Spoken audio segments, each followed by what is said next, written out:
안녕하십니까. 이베스트 투자증권 염동찬입니다. 6월 23일 빠르고 간단한 빨간 시황 시작하겠습니다. 어제 뉴욕 증시 상승세로 마감했습니다. S&P 500, 다우, 나스닥 모두 상승했는데요. 다우 같은 경우에는 상대적으로 상승폭이 적었고요. 나스닥이 가장 큰 폭으로 상승했습니다. 나스닥 같은 경우에는 어제 사상 최고치를 다시 경신하는 모습을 기록했습니다. 가장 큰 이유는 시장 금리가 하락하면서 성장주가 다시 강세를 보였기 때문인데요. 어저께 이 파월 의장 발언 의회에서 어떻게 얘기하는지 굉장히 중요하다라고 말씀을 드렸는데요. 오후 2시에 파월 의장이 발언이 있기는 했지만 사실 시장 장중 흐름 보면은 초반에 마이너스로 시작해서 이렇게 쭉 올라가다가 오후 들어서는 이렇게 안정되는 모습이 보였습니다. 왜 이랬냐면은 2시 이전에 이미 의회에서 연설문이 이미 공개가 됐기 때문에요. 어느 내용을 어떤 수의 발언을 할지는 미리 다 시장에 알려졌기 때문에 오후에 그렇게 변동성이 커지지는 않았습니다. 발언 같은 경우에는 당연히 중요한데요. 굉장히 완화적인 입장을 확인했다? 이 정도로 평가 드릴 수 있을 것 같습니다. 어떤 얘기냐면요. 얘기한 게 몇 가지가 있긴 했는데 최근에 인플레이션이 올라가기는 했지만 결국에는 이거는 일시적인 요인이기 때문에 이 요인이 조절된다면은 완화된다면은 다시 연준의 장기 목표치인 2%로 돌아갈 것이다 라고 발언을 했고요. 추가적으로 경기 회복은 여전히 진행 중이고 추가적인 경기 회복의 방향은 코로나19 델타 변이에 얼마나 퍼지느냐 이런 요인들이 있기는 하지만 아직은 두려움 때문에 선제적으로 금리 인상을 할 시기는 아니다. 이 정도의 발언을 했습니다. 추가적으로 존 윌리엄스 뉴욕 연은 총재 같은 경우에도 연준은 테이퍼링에 나설 때 시장에 충격을 주지 않는 방향으로 진행될 것이다 라는 입장을 다시 한번 확인했습니다. 전반적으로 지난주 매파적인 연준 입장 때문에 시장이 좀 충격을 받았다면은 오늘 파월 의장 발언 같은 경우에는 시장을 좀 달래려는 완화적인 통화 정책을 재확인하는 입장을 보였다. 이 정도로 보시면 될 것 같습니다. 시장은 여기에 반응하면서 시장 금리는 하락했고요. 나스닥 같은 경우에는 강세를 보였다. 이렇게 요약을 할 수 있겠죠.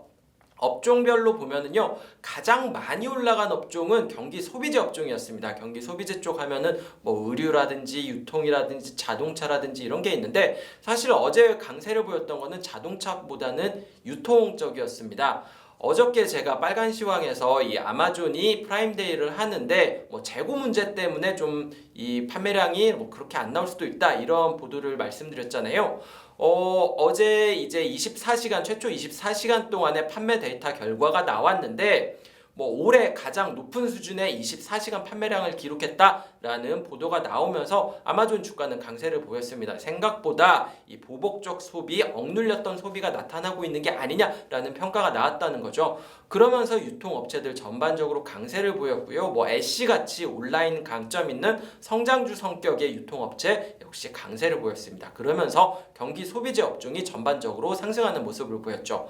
시장 금리 하락하면서 IT 업종 역시 전반적으로 상승세를 보였는데요. 최근에 시장 금리는 상승하고 경기 재개 기대감으로 소재, 산업재, 경기 소비재 이런 경기 재개 관련주가 강세를 보였다면은 어제는 다시 한번 IT 업종 관련된 데가 강세를 보였고요. 넷플릭스, 아마존, 페이스북, 트위터 이런 데가 강세를 보였습니다. 시장 분위기가 한 2주 전과는 사뭇 다른 분위기였다. 이렇게 요약을 드릴 수 있을 것 같습니다. 반면에 약세를 보인 업종 같은 경우에는 유틸리티랑 부동산 업종이 약세를 보였습니다. 둘 다 굉장히 방어적인 성격이 강하죠. 이 업종들이 약세를 보였던 데는 아무래도 성장주가 강세를 보이고 시장금리가 하락한 영향이 크지 않았나 이렇게 생각을 하고 있습니다.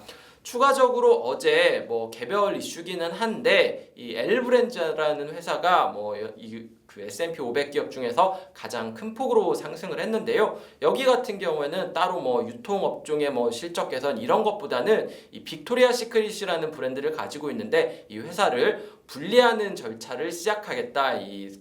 분리해가지고 따로 상장사를 만드는 절차를 SEC에 신고서를 제출을 하면서 주가가 가장 강세를 보였다라고 보시면 될 것 같습니다. 여러 가지 요인이 겹치면서 경기 소비재가 강한 흐름을 보였고요. IT 업종 같은 경우에도 성장주 강세와 함께 강세를 보이는 하루였다. 이렇게 요약하시면 될 것 같습니다.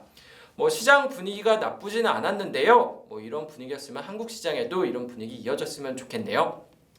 오늘 준비한 빨간 시황은 여기까지 말씀드리면 될 것 같습니다. 저는 오후에 지방 출장이 있는데 오후에 비가 올 거라고 하네요. 시청자 여러분들께서도 요새 날씨가 급격하게 변하는 경우가 많으니까요. 외출하실 때는 우산 챙기시는 게 좋을 것 같습니다. 오늘 빨간 시황 여기까지 말씀드리겠습니다. 감사합니다.